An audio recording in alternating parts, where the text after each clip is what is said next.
Alright, so this is gonna be the real video. The last video I'm gonna upload after this one was the blooper reel because I couldn't stay on one topic. I was jumping all over the place. Sorry about all that. So until I get better equipment, I will be doing videos like this. I am working in a basement currently. But everybody and their mother has heard of the Five Nights at Freddy's franchise. You got 1 through 4. 4 games, 1 story. Scott Kaufman, genius. I think you watch a lot of Quentin Tarantino movies, personally. But recently there's been a new spin-off game, and there's a lot of FNAF clones out there. You got Five Nights at Wario's, Five Nights at Disney. You got the Forgotten by God franchise. You know, there's a Five Nights at Al Qaeda game. I've never played it.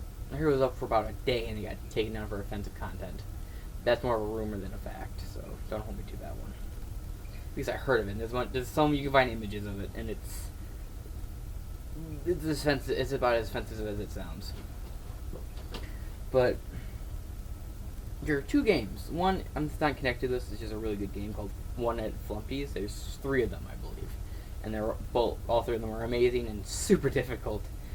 A damn egg is the scariest creature on that game. Flumpty's like a Humpty Dumpty kind of guy.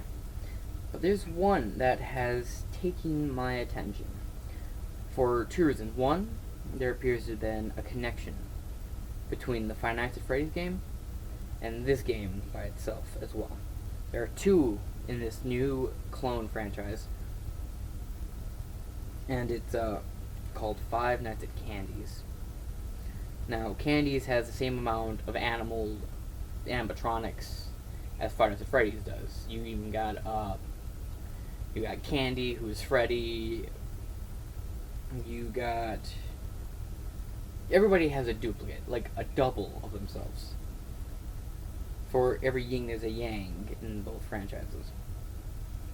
There's one character they share. One character who is the key to both franchises' lore, who has been around since the beginning. There's so many theories on who this person is, and it's the marionette, or the puppet, or the crying child, or the first victim. Whatever you know this character as, I personally would refer to him as the puppet, because that's how he was introduced to me. Sorry, I had to sneeze and didn't at the same time.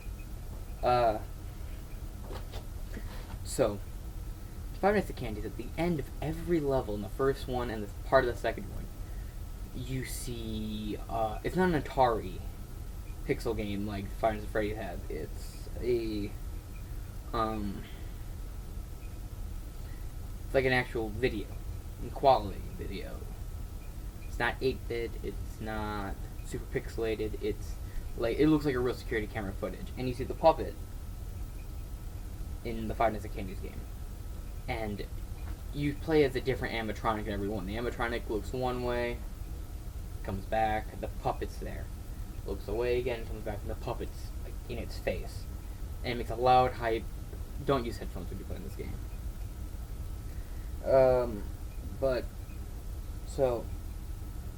Yeah, you see this puppet. And for the Five Nights at Freddy's game, the puppet is the most mysterious creature out there. It's been in all the games, it's been talked about, it's been discussed. There's so many theories about how the Five Nights at Freddy's 4 kid is the marionette and he was the first victim. I'm not getting into that. If you want that, go to Matt Pat at Game Theory, because that dude got that under check, or Smite. I don't know many other 8-bit gaming has some really good videos, but they're more, at least of what I've seen, they're more like, what does the trailer say is going to be in the new game, not timeline theories. I definitely would recommend Smike and the Game Theorist channel for any Five Nights at Freddy's lore you want. And Mr. Creepypasta 2 has some great, they're not really canon though, but they're just really good audio horror for Five Nights at Freddy's franchise. Follow it more like it would be a realistic murder than it would be haunted animatronics. So, shameless plugging for awesome people. You're welcome. The zombie himself. But yeah, so the puppets in both games There's also a character that's very similar to Vincent of the Five Nights at Freddy's franchise. You don't know, Vincent is believed to be the security guard who makes the audio tapes who gets killed. Spoiler, but if you haven't heard about it by now, you need to get a new rock and move out from under it. Because that rock ain't doing you no good, Patrick. Sorry. So, the puppet has a counterpart that seems to be in both games as well, just different at the same time. You have, I'm going to call him Phone Dude for the Five Nights at Candy's franchise. But I plan to prove to you, before the end of this video, God, I need to get a haircut. This hair is bothering me. To prove to you that Phone Guy Vincent and the Phone Dude from Five Nights at Candy's are the same person. Because at Five Nights at Candy's, you get an introduction, like you do in Five Nights at Freddy's. And the guy flat out comes right on and says, the restaurant of Five Nights at Freddy's has been closed due to a bunch of mysterious murders. Which is, okay, any news story could tell you that. But he starts talking about things like, you know, there was bodies in animatronic suits.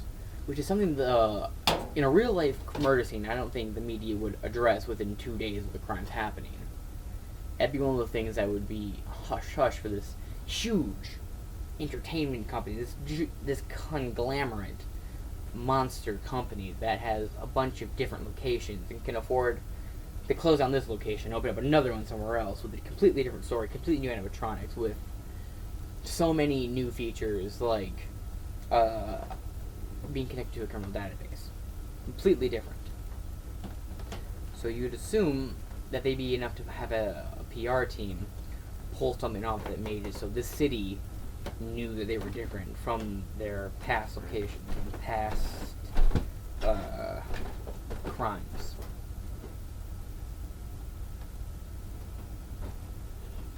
But what if the Five Nights at Freddy's franchise and this franchise weren't different? They were the same game told in a different setting in a different place. Proposing that the Five Nights at Freddy's franchise owns, or whatever company owns, Fazbear Entertainment, owns the Candy building, owns the Five Nights at Candy thing, and that's their public stunt. Like, this is different than us. This is not This is not Freddy and Friends. This is Candy and Friends. Different animatronics, and they're more colorful. They're not yellow and brown or any of that. More of an orange character who's a monkey. Anyway, like, you don't have dark, dirty yellow Chica. You have light blue fox cat thing named Candy, and hers, friends. I don't think that damn trunks actually have genders. Anyway, so you have all this and a phone guy in both games. Now, the phone guy himself isn't anything super important so far in the Five Nights at Candy's franchise. He seemingly dies at the end of the game. But he knows so much about the other building. In fact, he even refers to it both as Fredbear's Family Diner, which is the original location before the Bite of 87 happened. And Fredbear's Pizza. So what if they are the same game? The same company owns the same restaurants. Because this phone guy knows so much about the murders and the puppet. It would make sense that if they caught the wrong guy, or at the same time the wrong guy, another guy was killed wrong. It would make sense that this security guard, when Fredbear's got closed, he went back to his other job at Candy's, and the puppet followed, not having yet got its revenge. So if the puppet was to follow him, that would explain why these new animatronics are becoming possessed. So yeah, when like, for instance, like, let's say when the kids' spirits were free at the end of Five Nights at Freddy's 3, and Vincent was killed, or whoever that was in the Springtrap suit was killed,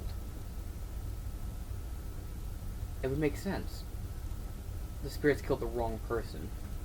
And they realize that all of a sudden. And the puppet goes, I know who the real person is now. He works at this place now, which is a sister company to Fredbear's Family Diner, or Fredbear Entertainment. So the puppet goes there, gets the animatronics prepped and ready to put the kids' spirits back into them. And the spirits take over the animatronics and they try to kill the new security guard. It's not as far-fetched as I'm making it sound, because both games have referenced each other. Five Nights at Freddy's 4 has a picture of Candy, who's a blue foxcat thing, on the kid's dresser.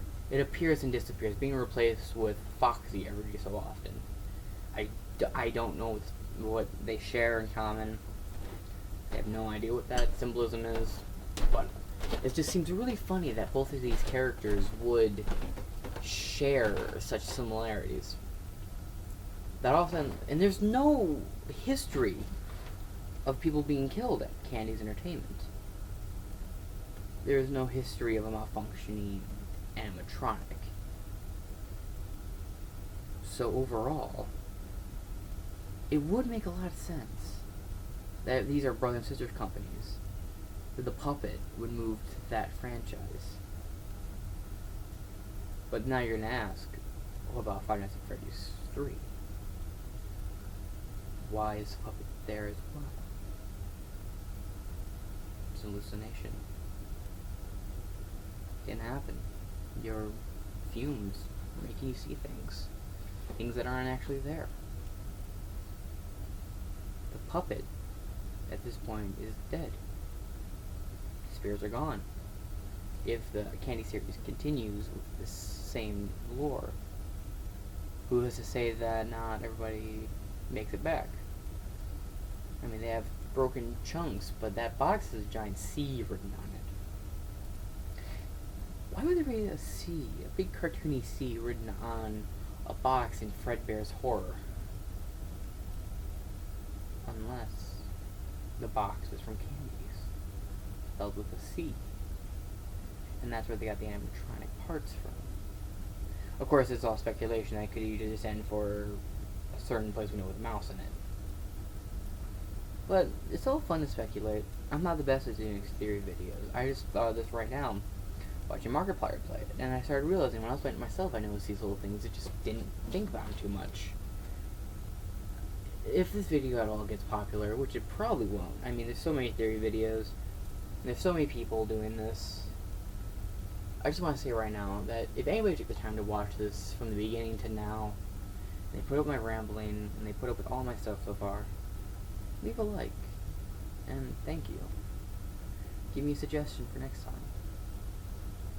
Until then, join the zombie horde, my friends. Because you gotta party till you die, right? Zomboy, sayonara.